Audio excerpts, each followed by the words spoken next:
جہاں تک پاکستان کے احمدیوں کا تعلق ہے، ان پر بھی باتوں کا اطلاق اسی طرح ہوتا ہے، اور جتنا کل ہوتا تھا اس سے بہت زیادہ آج ہوتا ہے، کیونکہ جس تیزی کے ساتھ پاکستان کا معاشرہ برائیوں کی نظر ہو رہا ہے، بہت کم حالات میں آپ کو اس رفتار کے ساتھ ہلاکت کی طرف بڑھتی ہوئی قومیں دکھائی دیں گی۔ کوئی زندگی کا شعبہ ایسا باقی نہیں جہاں جو تیزی کے ساتھ انحطاط پذیر نہ ہو۔ چونکہ آپ کو نفرتوں کا نشانہ بنایا گیا ہے، اس لیے مجھے خطرہ ہے کہ آپ کہیں یہ رد عمل نہ دکھائیں کہ اچھا تم نے ہم سے برا سلوک کیا، اس لیے جو کچھ تم سے ہوتا ہے ہم ایک طرف بیٹھ کے تماشا دیکھیں گے۔ حضرت صلی اللہ علیہ وآلہ وسلم کے اس انتباہ کو ہمیشہ یاد رکھیں کہ جو قومیں ایسے موقعوں پر تماشا دیکھنے کے لیے بیٹھ رہتی ہیں وہ بھی ہمیشہ غرق ہوتی ہیں اور برائی کرنے والی قوموں کے ساتھ ڈوب جایا کرتی ہیں۔ حضرت محمد مصطفیٰ صلی اللہ علیہ وآلہ وسلم نے تمثیلات بیان کر کے اس بات کو خوب کھول دیا کہ ایسے وقت میں جب کہ کوئی قوم برائیوں میں مبتلا ہو، کچھ ایسے لوگ جو برائیوں میں مبتلا تو نہیں، ان کو دیکھ رہے ہوں اور ان کو نصیحت کر کے روکنے کی کوشش نہ کریں، جب ان کی غرقابی کا وقت آتا ہے تو وہ بھی ان کے ساتھ غرق ہوا کرتے ہیں۔ اس لیے جماعت احمدیہ اس پہلو سے اگر خاموشی دکھائے گی اور بے حسی کا ثبوت دے گی تو اس کے امن کی کوئی ضمانت نہیں ہے، کیونکہ جس کے امن کی خدا کا کلام ضمانت دیتا، جس کے امن کی محمد مصطفیٰ صلی اللہ علیہ وآلہ وسلم رسول اللہ کا کلام ضمانت نہیں دیتا، میں کون ہوں کہ اس کے امن کی ضمانت دے سکوں؟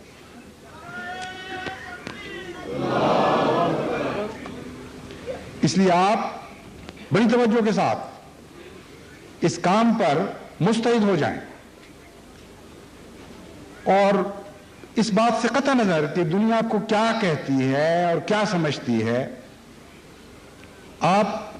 باہر نکلیں اور لوگوں کو ان کی برائیوں سے روکیں، ان کو سمجھائیں کہ قوم بڑی تیزی سے ہلاکت کی طرف بڑھ رہی ہے، تو ہمیں جو چاہو سمجھو، لیکن خدا کے لیے اپنی تو فکر کرو، اپنی آئندہ نسلوں کی تو فکر کرو، اس ملک کی تو فکر کرو جسے بڑی چاہتوں کے ساتھ بڑے لمبے قربانی کے دور سے گزر کر مسلمانوں نے کلمہ توحید کے نام پر حاصل کیا تھا۔ بس نصیحت کریں، ان کی مدد کریں، مظلوم کی مدد کے لیے آگے بڑھیں۔ ہمارے احمدی وکلاء ہیں، خدا کے فضل سے اتنی عظیم الشان ان کو مظلوم کی مدد کی اس دور میں توفیق ملی ہے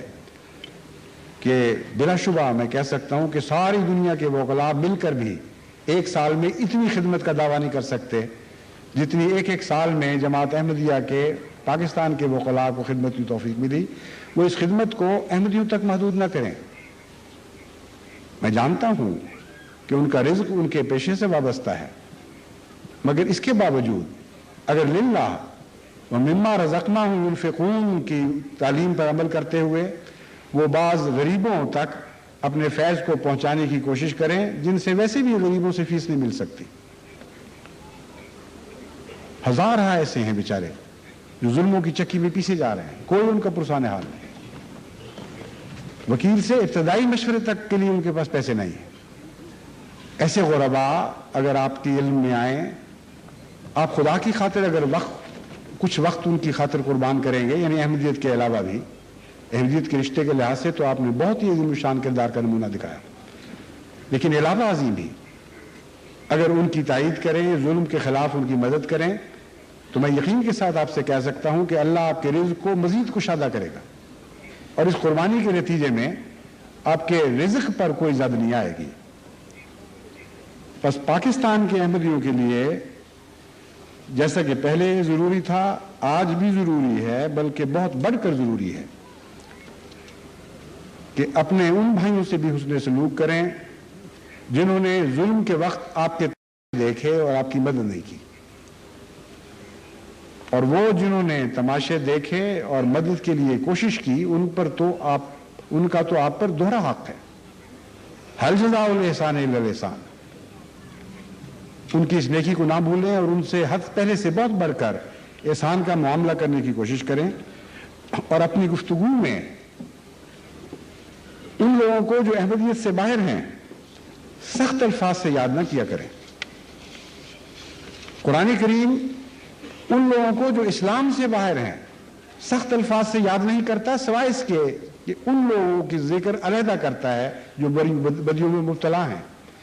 اس کے باوجود ان میں سے پاک نفس لوگوں کا الگ ذکر فرماتا ہے، ان کی خوبیوں کا اقرار کرتا ہے۔ تو اگر کوئی احمدی من حیث الجماعت ہر اس فرقے اور ہر اس جماعت کو رد کرنا شروع کر دے جس کا احمدیت سے تعلق پیدا نہیں ہو سکا، اور ان کے ہر فرد کو نعوذ باللہ من ذالک جہنمی قرار دینا شروع کر دے، تو یہ قرآن کریم کی تعلیم کے سراسر منافی بات ہوگی۔ اپنے دلوں کے حوصلے قرآن کریم کے مطابق بنائیں۔ حضرت اقدس محمد مصطفیٰ صلی اللہ علیہ وسلم کی وسعتیں اپنانے کی کوشش کریں، سچائی کی بات کریں۔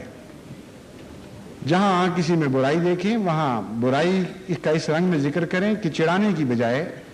اصلاح کی طرف توجہ پیدا ہو۔ جہاں کسی خوبی کو دیکھیں وہاں اس خوبی کا اقرار کریں۔ بہت شریف النفس لوگ ان میں موجود ہیں۔ جہاں تک لیا ہے بہت بڑی تعداد شرفاء کی ایسی موجود ہے جو بات محسوس کرتے ہیں لیکن بدقسمتی سے امر بالمعروف اور نہی عن المنکر سے دور جا پڑے ہیں، اس لیے خاموش ہو گئے ہیں۔ ہم جو کہتے ہیں کہ شرافت گونگی ہوتی ہے تو اسے یہی مراد ہے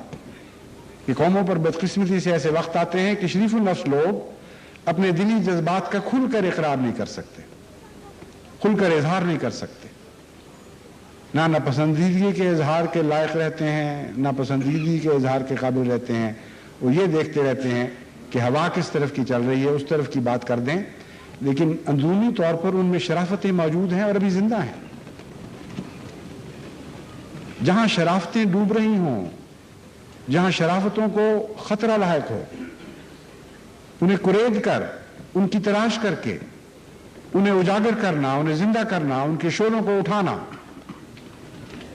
پہلے سے بہت زیادہ ضروری ہو جایا کرتا ہے۔ آپ نے دیکھا نہیں کبھی ایسے غریب کے گھر کو جس کے پاس ماچس کی تینیاں نہیں ہوتی، وہ راکھ میں انگاروں کو سمیٹ کر رکھتا ہے، اور باہر سے آنے والا بسا اوقات یہ سمجھتا ہے کہ اس غریب کا چولہا ٹھنڈا پڑ گیا، لیکن جب ضرورت پڑتی ہے تو اسی راکھ کو کریدتا، اس کے انگارے کو پھوکے مارتا اور ان سے ایک نئی آگ روشن کر لیا کرتا ہے۔ خدا کی قسم محمد مصطفیٰ صلی اللہ علیہ وآلہ وسلم کی امت میں شرافت کے انگارے اس سے بہت زیادہ قوت کے ساتھ موجود ہیں۔